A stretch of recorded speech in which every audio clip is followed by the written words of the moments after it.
Direção e álcool não combinam. E para reforçar ainda mais, combater essa conduta muito perigosa, o STF decidiu, nesta semana, manter a punição administrativa prevista no Código de Trânsito Brasileiro para quem se recusar a fazer o teste do bafômetro. A legislação prevê multa administrativa, suspensão do direito de dirigir por 1 ano e o recolhimento da habilitação, além, é claro, da retenção do veículo. Vamos conferir. O Dr. Mauro é advogado e pai de Ramon Alcides, cantor que morreu atropelado há 3 anos, em frente a uma boate. O jovem de 25 anos chegou a ser socorrido e levado para um hospital particular, mas 5 dias depois não resistiu. Outras 2 jovens estavam com ele. Milena de Lacerda Inocência, de 22 anos, que morreu ainda no local, e Ia Santos, de 21 anos, que ficou internada no Hospital Geral Universitário, única sobrevivente deste grave acidente. Quem estava ao volante era Rafaela da Costa Ribeiro. Durante a investigação, a polícia apontou que Rafaela teria consumido dentro da casa noturna 6 garrafas de cerveja. A motorista se negou a fazer o teste do bafômetro e pagou fiança de quase R$10 mil e foi liberada, mesmo deixando 2 pessoas mortas. Agora, uma decisão do Supremo Tribunal Federal validou a regra do Código de Trânsito Brasileiro que impõe a aplicação de multa, retenção da Carteira Nacional de Habilitação e a apreensão da CNH por 1 ano aos motoristas que se negarem a fazer o teste do bafômetro. O advogado e pai do jovem morto neste acidente avalia como positiva essa decisão. É uma decisão absolutamente justa, uma decisão que está de acordo, inclusive, com o sentimento social. Tá?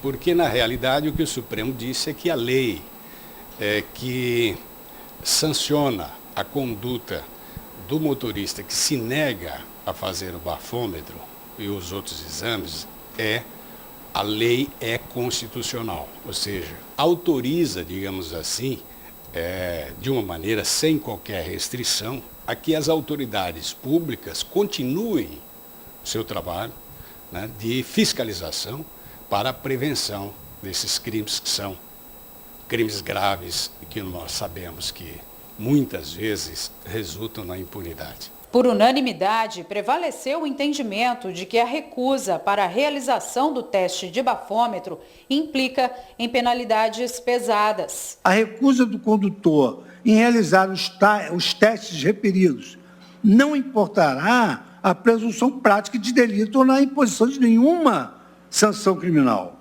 A norma destacada é apenas mais um dos muitos dispositivos alterados para que se possibilite o combate efetivo contra os acidentes automotivos causados pelo abuso do álcool, máximo em razão de contribuir para a execuibilidade da proibição de gestão de álcool em qualquer nível. Para as famílias que têm vítimas de acidentes de trânsito, a decisão vem trazer tranquilidade, porque é uma garantia de punição a quem comete este tipo de crime. Para um pai que perdeu um filho por conta de um acidente de trânsito, as leis deveriam ser, sim, mais rígidas. No Código de Trânsito, não há nenhum crime que leve efetivamente o indivíduo para a cadeia. Mesmo o crime mais grave, se ele praticar o crime mais grave e vier a ser condenado, ele não vai para o regime fechado. Não que nós estejamos pregando a necessidade do regime fechado sempre, mas é preciso que hajam penas que possibilitem que o juiz decida, e se for o caso, envie o indivíduo para o regime fechado. Porque o que nós temos assistido é que existem condutas gravíssimas, né, de indivíduos que embriagam-se, pegam o volante, fazem rachas corridas, matam pessoas no trânsito, e muitas vezes ficam impunes, porque mesmo que condenados e condenados a penas altas, essas penas não são suficientes para levá-lo para o regime fechado. Na decisão, o STF ainda manteve a proibição de venda de bebida alcoólica em estabelecimentos às margens da rodovia. A Operação Lei Seca, realizada constantemente pelo Batalhão de Trânsito da capital, tem inibido o uso de bebida alcoólica ao volante entre os motoristas, mas outros ainda insistem. Só para se ter uma ideia, a última ação realizada em Várzea Grande constatou 12 motoristas embriagados. Tendo mais fiscalização, você identifica mais pessoas dirigindo sob efeito de álcool, contudo, você faz uma fiscalização ainda maior e você impede que outras pessoas passem a sair com o seu veículo dirigindo sob efeito de álcool. Tanto é que, em termos de números de vítimas fatais, de 2014 até o ano 2021, nós tivemos uma queda considerável no número de mortes de pessoas dirigindo no trânsito no nosso território nacional. Então isso comprova que, ao fazer uma fiscalização, e no caso a fiscalização por alcoolemia da lei seca, nós comprovamos que realmente aumentou a fiscalização, faz a fiscalização, você inibe que outros condutores dirijam sob efeito de álcool, não trazendo risco assim ao trânsito e às outras pessoas e até ele mesmo. Se esse condutor se recusar a fazer o teste de etilômetro e ele apresentar pelo menos 2 sinais visíveis de embriaguez, seja ele olhos vermelhos, exalando odor etílico, desequilíbrio, fala enrolada, uma pessoa exaltada, uma pessoa arrogante, uma pessoa falante, são vários os sinais que são previstos. Se ele apresentar pelo menos 2 desses, essa pessoa ela passa a ser enquadrada através de um termo nós chamamos de auto de constatação, na qual o agente que está fazendo a abordagem, ele passa a afirmar através do auto de constatação que aquela pessoa, devido aos sinais apresentados, ela está dirigindo sob efeito de álcool. E aí, todas essas medidas administrativas são aplicadas. Além disso, a prisão em flagrante, essa pessoa é encaminhada para a delegacia, a carteira dele poderá ser suspensa e até mesmo cassada.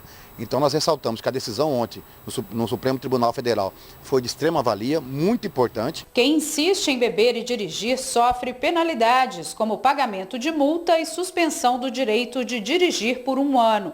A Carteira Nacional de Habilitação é recolhida e o veículo retido até a apresentação do condutor habilitado em condições de dirigir. Além disso, quem for pego dirigindo em menos de 6 meses 2 vezes embriagado, paga o dobro do valor da multa, que pode chegar a quase R$6 mil. Para quem perdeu quem ama por conta da irresponsabilidade dos outros ao volante, a conscientização e penas mais duras podem ser passos importantes para que o cenário de violência no trânsito mude. Às vezes as pessoas se identificam como motorista até o dia em que elas se identificam com as vítimas. Não é? Eu, lamentavelmente, tive esse infortúnio, essa tragédia de me colocar agora nessa situação. Ou seja, nós precisamos nos conscientizar, todos, de que é preciso dar um basta definitivamente nessa questão.